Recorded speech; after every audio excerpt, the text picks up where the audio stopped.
السلام علیکم ورحمۃ اللہ وبرکاتہ۔ نحمده ونصلی علی رسولہ الکریم۔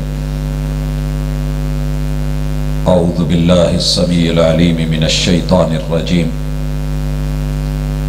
رب اشرح لی صدری ویسر لی امری واحلل عقدۃ من لسانی یفقہوا قولی۔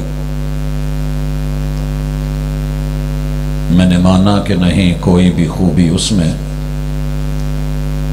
میں نے مانا کہ نہیں کوئی بھی خوبی اس میں، پھر وہ ایک شخص ہزاروں میں نمایاں کیوں ہے۔ حضرات ذی وقار، جب سے دنیا بنی ہے خیر اور شر کی لڑائی جاری ہے۔ خیر کے بھی افراد اللہ نے پیدا فرمائے اور شر کی نمائندگی کرنے والے بھی افراد یہی موجود ہیں۔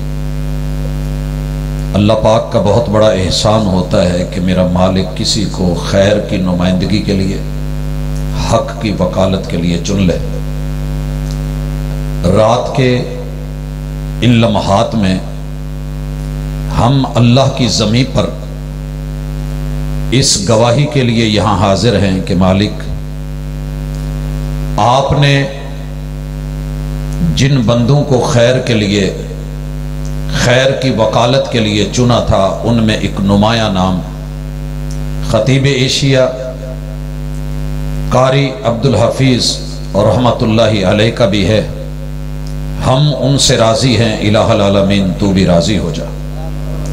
حضرات، باتیں بہت کچھ کی جا سکتی ہیں، کہی جا سکتی ہیں۔ آپ نے علماء کرام کے تفصیلی خطابات سنے ہیں۔ میں جب شہر فیصل آباد میں آیا اور ملک کے نامور ادارے جامع سلفیہ کے اندر علماء کو، اہل علم کو سنا، پڑھا، اس وقت جن تین بڑی شخصیتوں کا طوطی بولتا تھا ان میں ایک بڑا نام قاری عبدالحفیظ صاحب کا تھا، اور دور دراز سے لوگ کیسے جوق در جوق، ذوق در ذوق ان کی مسجد میں جمعے کے لیے پہنچتے تھے، یہ دنیا جانتی ہے۔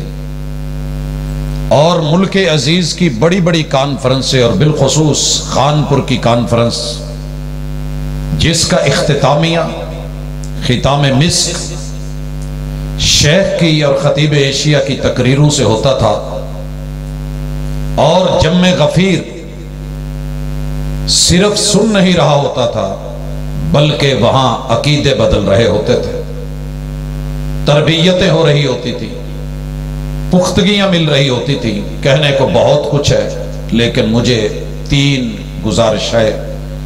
گزارشات کرنی ہے۔ پہلی، علماء کرام سے۔ زندگی میں علماء کرام کو کسی نے قدر کی نظر سے دیکھا یا نہیں دیکھا، یہ ان کے اپنے نصیبے کی بات ہے۔ اللہ رب العزت نے جو اعزاز دے دیا ہے ساری دنیا مل کے بھی چھین نہیں سکتی۔ لوگوں کے رویے، انداز بسا اوقات ایسے ہوتے ہیں کہ جب تک جوانی ہے، صحت ہے، آپ چلتے پرزے ہیں، لوگ آپ کے ساتھ بڑی محبتیں، وفائیں دکھائیں گے۔ اللہ نہ کرے زبان پہ فالج آ جائے۔ علماء کو ہم نے دیکھا ہے، بولنے والے چپ ہو گئے، یا جسم پہ بیماری یا کوئی بڑھاپا بنا تو لوگوں کے چہرے اور نظریں کیسے بدلتی ہیں۔ یہ ان علماء کو جا کے دیکھیے کہ جو اس وقت بستر مرگ پہ ہے۔ خیر، ہم نے صلہ اللہ سے لینا ہے، بندوں سے نہیں۔ حوصلے کے ساتھ، ہمت کے ساتھ، طاقت کے ساتھ جتنی ہو سکی کی، اللہ قبول فرمائے۔ لوگوں سے ہم نے صلہ نہیں لینا، اجر اللہ پر ہے۔ دوسری گزارش میری علماء کرام کی اولاد سے ہے۔ دو اولادیں ہوتی ہیں ان کی، ایک जिस्मानी, दूसरी रूहानी। रूहानी औलादें, मैंने इनमें यह खूबी देखी होती है कि नस्ब तो नहीं होता, खून का रिश्ता तो नहीं होता, और ये बच्चे, ये बेटे, ये औलादें, ये बेटियां कितनी होती हैं, घर घर में मौजूद होते हैं, वफा करने वाले, प्यार करने वाले, मोहब्बत करने वाले, चाहने वाले। और लोगों को इनका शायद इल्म नहीं होता, जिनको आज की जुबान में लोग कहते हैं कि ये बड़ा फैन है फुला का। ये अल्लाह की रहमत का नतीजा है कि रब ने आपकी मोहब्बत उलमा से डाली और आपके दिल में उन लोगों की मोहब्बत डाली है जो पैगंबर के वारिस है। इसलिए आप इस मोहब्बत को कायम दायम रखिएगा, अल्लाह इसका सिला आपको आपकी नस्लों में देगा। लेकिन मुझे उलमाए किराम की औलाद से जो नस्ब के साथ और खून के साथ जुड़ी है, उनसे भी आज कुछ कहना है कि दुनिया में ये लोग जमीन के सितारे हैं, इल्म के मीनारे हैं और गहरे समंदर हैं। इन्होंने बहुत कुछ दीन की वजह से कुर्बान कर रखा होता है। अगर इनके माली हालात ठीक ना हो, इनके साथ मसाइल हों, मसाइब या आलाम हों, तो ये जहन मत बना लिया करें कि बाबा की लाइन मैं नहीं चुनने वाला, मैं इस पे नहीं चलने वाला।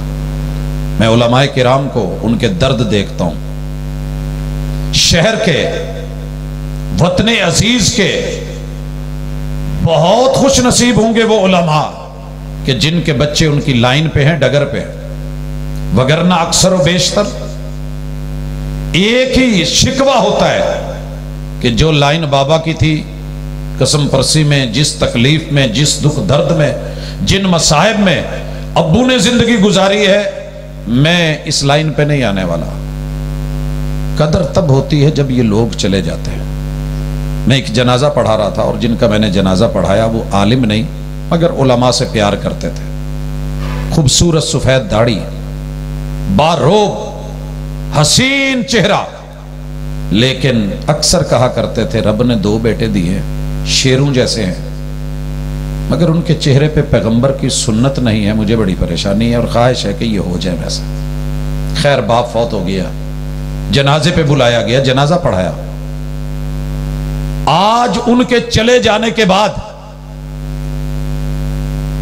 मेरे वालिद साहब की आज उनमें से एक बच्चे से मुलाकात हुई तो कह रहे थे कि अजल आलिम लग रहे हो, और मेरी आंखों में आंसू थे कि ये तड़प बाप की रही, बाप जिंदगी में नहीं देख सका, आज रखा भी तो क्या मसला। वालिदैन की जिंदगी में, उलमा की जिंदगी में औलादे वालिदैन आंखों की ठंडक बने, उनके दस्तो बाजू बने और उनकी लाइन को इख्तियार करें और इसमें एजाज समझे। मेरे रब का वादा है वो दुनिया भी देगा इंशाअल्लाह, दीन तो है ही है। लेकिन अगर चले जाने के बाद आप ये समझे कि ये लोग यतीम होते हैं, मेरी नजरों में ये यतीम नहीं होते। और बिलखुसूस जब जवान है, समझदार है, अक्लमंद है, पढ़ा लिखा है, बलूगत के बाद यतीमी नहीं है। लेकिन वारिस बन जाना, संभाल लेना, यह भी एक बहुत बड़ा अल्लाह की तरफ से एजाज है, ये सबको नहीं मिलता। और मेरी आखिरी गुजारिश कि उनकी खिदमात तो इतनी है कि बाकी 100 साल जिंदगी भी मिल जाए, उनके शबो रोज की मेहनतें, काविशें, मनहज पे गुफ्तगू, अकीदे पे गुफ्तगू, तौहीद की इल्मबरदारी, हाँ जो अल्लाह ने एजाज दिया था शायद पूरी दुनिया में उन जैसी आवाज किसी और की ना हो। रब ने मुनफरिद आवाज दी थी, सोच दिया था, आंसू दिए थे, जिगर दिया था, दिल से नवाजा था, अल्लाह ने तरन्नुम से नवाजा था, बहुत कुछ था। लेकिन असल चीज उनकी इस्तिकामत थी जो पहले दिन से लेके आखिरी पल तलक चली। मैं एक जगह गुफ्तगू में था कि दौरान गुफ्तगू एक मैसेज मिला कि ऐलान कर दें कि शेख साहब अल्लाह को प्यारे हो गए और खतीब एशिया अब हम में नहीं रहे। इन्ना लिल्लाहि व इन्ना इलैहि राजिऊन। लोगों वो हमारे अंदर हैं, हमारे दिलों में हैं, इंशाअल्लाह तक क़यामत रहेंगे। अल्लाह ताला हमें उनका बेहतरीन पीछे जो है वो शख्स बनाए, वो रूहानी औलाद हो या जिस्मानी औलाद हो, कि जिन लोगों को सदका जारिया कहते हैं ہم ان کے صدقہ جاریہ ہیں، یہ ان کی محنت اور کاوش ہے۔